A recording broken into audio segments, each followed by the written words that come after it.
એપેન્ડિસાઇટિસ, જેને ગુજરાતીમાં આંતરપૂંછનો સોજો એવું કહેવાય છે.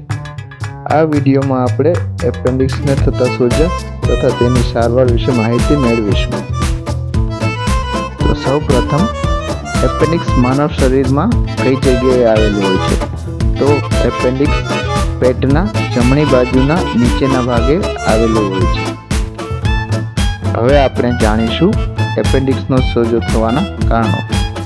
એપેન્ડિક્સનો સોજો તેનો માર્ગ બંધ થવાના લીધે આવે છે, જેના કારણો હોય છે એપેન્ડિકોલિસ, અને પછી એપેન્ડિક્સ બ્લોક થવાના લીધે એપેન્ડિક્સમાં જીવાણુના ચેપ લાગવાથી એમાં સોજો આવે છે. હવે આપણે જાણીશું એપેન્ડિસાઇટિસના લક્ષણો વિશે. તો દર્દી પેટના દુખાવાની ફરિયાદ સાથે આવે છે, જેમાં જમણી બાજુ પેટનો દુખાવો અથવા તો નાભીના ભાગે પેટનો દુખાવો હોય છે.